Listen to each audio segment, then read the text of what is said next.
દેશની સીમાઓ માતાના વસ્ત્ર સમાન છે. તેનું રક્ષણ કરવું દરેક ભારતીયની ફરજ છે. ભીષ્મ પિતામહ. નમસ્કાર દર્શક મિત્રો, સરહદ ન્યૂઝ ચેનલમાં આપનું સ્વાગત છે. હું અનિતા ગોસ્વામી. હવે જોઈએ સમાચાર વિસ્તારથી. વાવથરા જિલ્લાના લાખણી તાલુકાના કુવાડા ગામે આવેલા જેતડા દિયોદર હાઈવે પર ગુરુવારે ધોળા દિવસે બનેલી એક સનસનાટીભરી હત્યાની ઘટનાએ સમગ્ર પંથકને હચમચાવી દીધું છે.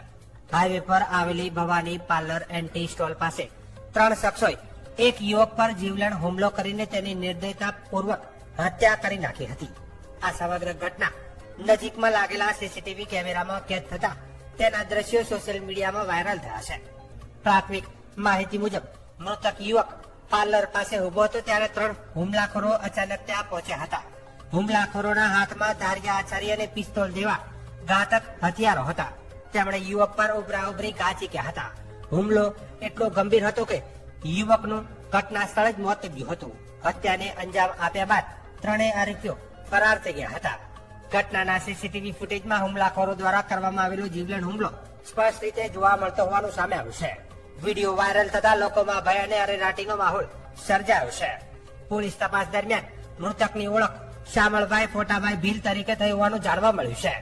પોલીસના જણાવ્યા મુજબ મૃતક તેમજ હુમલાખોરો સ્થાનિક ન હોવાની શક્યતા છે. જોકે હત્યા પાછળનું ચોક્કસ કારણ હજુ સુધી બહાર આવ્યું નથી. ઘટનાની જાણ થતા જ વાવથરા જિલ્લા પોલીસ વડા ચિંતન તેરૈયા, દિયોદર ડીવાયએસપી, પીઆઈ સહિતના ઉચ્ચ અધિકારીઓ તાત્કાલિક ઘટના સ્થળે પહોંચી ગયા હતા. પોલીસે મૃતદેહને કબજે લઈ પોસ્ટમોર્ટમ માટે હોસ્પિટલ ખસેડ્યો હતો અને અજાણ્યા આરોપીઓ સામે ગુનો નોંધી તપાસ શરૂ કરી છે. વાવથરા એસપી ચિંતન તેરૈયાએ મીડિયા સાથેની વાતચીતમાં જણાવ્યું હતું કે લાખણી તાલુકાના કુવાણા ગામ ખાતે આજે ફાયરિંગ સાથે હત્યાનો બનાવ બન્યો છે. પોલીસને માહિતી મળતા ટીમ ઘટના સ્થળે પહોંચી હતી. ઉપલબ્ધ સીસીટીવી ફૂટેજ અને અન્ય પુરાવાના આધારે તપાસ શરૂ કરવામાં આવી છે. આરોપીઓની ઓળખ માટે ટેકનિકલ તેમજ હ્યુમન ઇન્ટેલિજન્સનો ઉપયોગ કરવામાં આવી રહ્યો છે. સમગ્ર જિલ્લામાં નાકાબંધી કરવામાં આવી છે અને વિવિધ પોલીસ ટીમોને સક્રિય કરવામાં આવી છે. મૃતકની ઓળખ શામળભાઈ ફોટાભાઈ ભીલ તરીકે થઈ છે. ટૂંક સમયમાં ગુનાનો ભેદ ઉકેલવા માટે તમામ પ્રયાસો હાથ ધરવામાં આવે છે.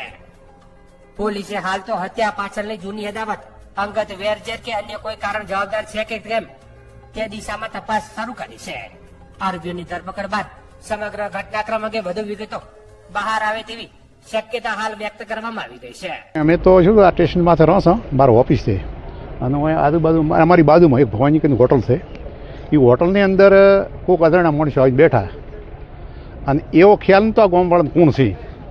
એવામાં બહારથી કોઈક આવી અને આવતા મારે એના માથે ફાયરિંગ કર્યું અને પછી કોઈક ધારિયાથી આવું બધું કર્યું. હવે અમે બધા રહ્યા ને ફાયરિંગ કર્યું ને એટલી વાર અમારા માણસો બધા મદદમાં દોડતા દાડાવડો પણ ફાયરિંગ કરે છે બધા ભાગવાનો પ્રયત્ન કર્યો. બાકી પછી શું છોડ્યું શું ન છોડ્યું પછી બધા દોડે ચેડ પાછળથી અમે બધા આવ્યા. આવીને જેમ કે અમે અમને તો ફાયરિંગની બીક આવતી હતી. કેટલા વ્યક્તિઓ હતા અને કઈ રીતના આવેલા? અંદાજે એમ કહેતા હતા બધા અમે આવીને જોયું ત્યારે એમ કહેતા કે 3 માણસો હતા અને આવનારા 3 માણસો હતા. એટલે પાછું શું છે કે એને ફાયરિંગ ઓલા માર્યો એને પાછા કોઈક પડ્યો હતો એટલે પાછા 2 ધોડ્યા. એની પાછળ પાસે ઓલા જે હતા ને ભાઈ મારવાવાળા એ વળી ચેડી ધોડ્યા. પાછા એ બધું ગોમ બારી જોઉં પછી અમે બધા ગોમવાળા ભેળા છે અને તાત્કાલિક પોલીસને ફોન કર્યા. ફાયરિંગ થઈ કે શેના થાય? બંદૂક હતી, રિવોલ્વર કઈ રીતે? હવે આ તો એમ કહેતા હતા કે રિવોલ્વર હતું. હું દેખાણું જિલ્લાના લાખણી તાલુકાના કુવાડા ગામ ખાતે આજે એક ફાયરિંગ વિથ ખૂનનો બનાવ બનેલ છે. પોલીસને તાત્કાલિક માહિતી મળી એટલે બનાવવાળી સ્થળે પહોંચી અને ઉપલબ્ધ સીસીટીવી કેમેરાના માધ્યમથી ગુનાની પ્રાથમિક તપાસ છે.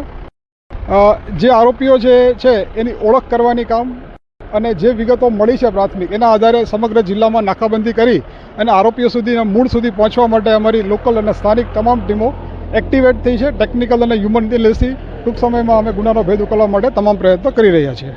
કેટલું ફાયરિંગ થયું? કેટલા રાઉન્ડ ફાયરિંગ? એ તપાસનો વિષય છે. હાલ જે મરણ જનાર છે એની ઓળખ થઈ ગઈ છે. શામળભાઈ ફોટાભાઈ ભીલ કરીને છે. એની ઓળખ થઈ ગઈ છે અને દિશામાં તપાસ કરી રહ્યા છે. કારણે હત્યા થઈ છે એ આપણે વિગતે જે તપાસ